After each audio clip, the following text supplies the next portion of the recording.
one of my academic advisors, who is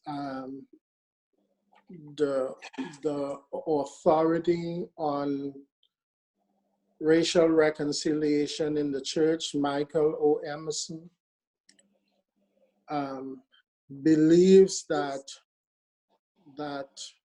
most of the gains that have happened in reconciliation, particularly among evangelicals, have been lost since the election of Trump. And so you have a lot of articles that deals with that. And one of the things that people are looking at is when it comes to integrated churches, that even though we've had some success with that, a lot of people have left integrated churches because of political differences. And we've not been able to integrate churches where the leadership is other than white.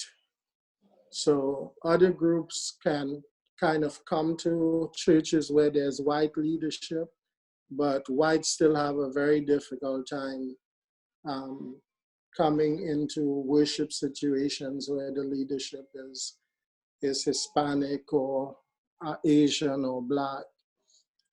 So from that standpoint, those are the obvious things, but for most people, where they are on race, it's kind of like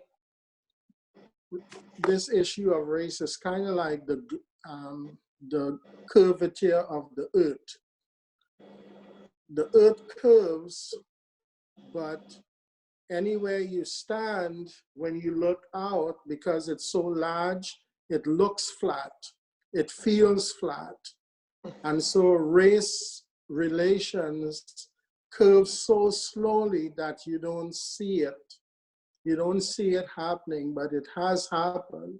But you could stand in any one place and say it's still flat, but it's not. It's gone way past,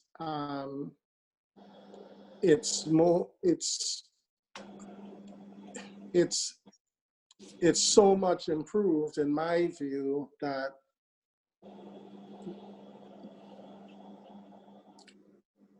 I think people are more past it than they are not.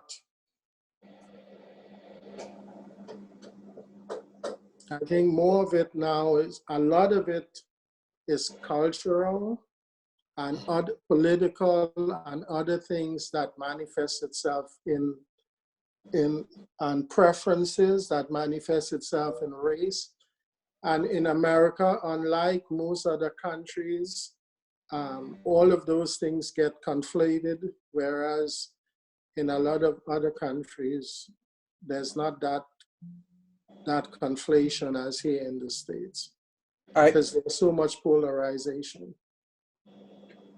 I think one of the things that we always struggle with is just that conflation of race with other things, especially politics. In an age of identity politics, political correctness, is very easy to manipulate and inform people's behaviors for the benefit of attaining, maintaining power. It's interesting that over the years, you really don't hear much concerning racial issues until it comes to politics and election times, and then everything really comes to the surface. And the unfortunate thing, which we have talked about here before, there are so few visible expressions of reconciliation that are ongoing. When your example of the earth in terms of the fact that it really does curve, but from where you stand, it always looks flat. It's like politics. All politics is local. But in most of our cities, there are very few examples of reconciliation that are relational. You know, we will do fine with pulpit exchanges, but those aren't relationships. Those are events and occasions for people to come together, rather than expressions. Especially, I think reconciliation belongs to the church, and I don't think that outside of that there is any real hope of that. But if you take a look at the church as the community of the redeemed, rather than just simply a worship service, if we're the community of the redeemed, then to find communities where people actually live, where the relationships are vital and real, that's rare. That's right. rare.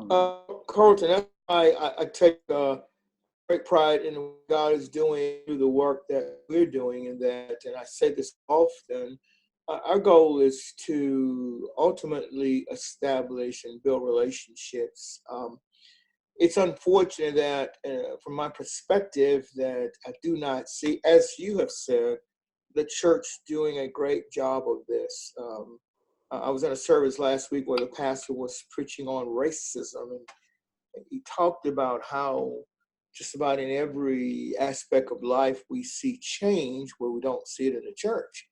And I think we have more pulpit exchanges today and churches coming together ever before, but it's just service. It's coming together for an event, as opposed to, and we often say our goal is not about doing church together. Right. It's about doing life together. Life together. That's exactly right.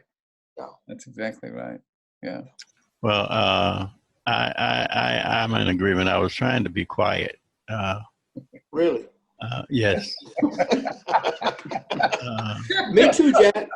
And because everyone here seems to have such a valid perspective of what's going on, you just need to sometimes just sit and listen.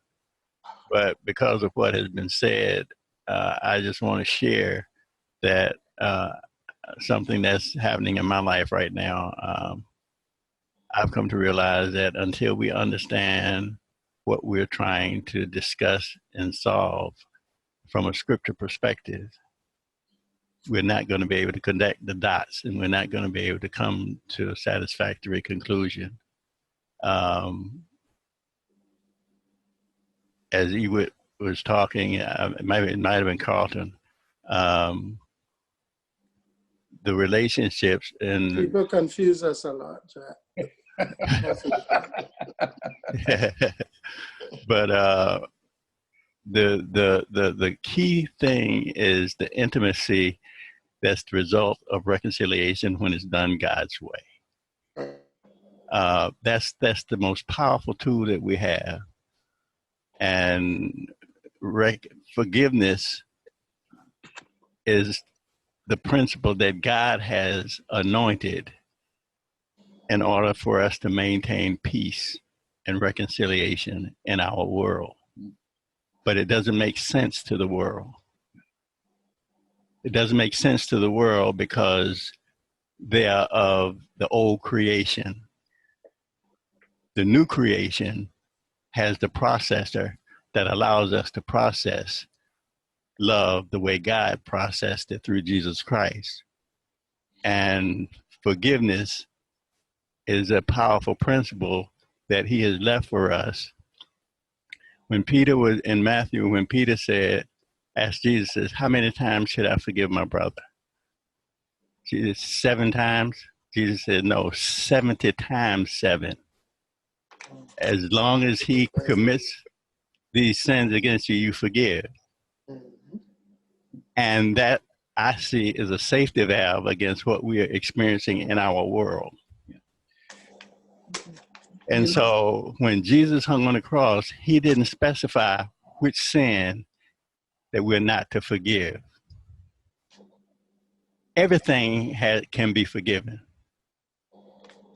And that's where we have to get to, until we can understand the power of forgiveness.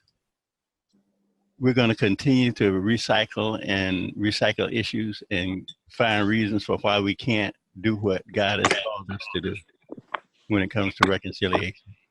You know, Jack, the interesting thing about forgiveness, and Dr. Williams, you had mentioned that. I know Larry has written a book on forgiveness. You think about what forgiveness actually does. Forgiveness is a door. It's the door into something else. It changes the status quo. On the other side of forgiveness, everything is to be different. If you and I have an offense and I forgive you of that offense, the door is now open so that a relationship can be restored. So forgiveness is really, and it's the same with Christ. You look at the fact that we were separate from God because of our sin. What forgiveness did was to change all of that and then allow us then to walk in a relationship that was entirely different. I think one of the problems that we are wrestling with as God's people is this.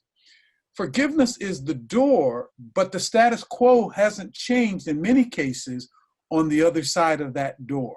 Come on. Yes. What Ewart just talked about at that conference, if I'm forgiving and I tear up the IOU, we no longer have a conversation about what you did. Right, Now the the door past. is open Right. so that we can relate differently. And I think that's one of the issues. That's why we keep cycling around this stuff.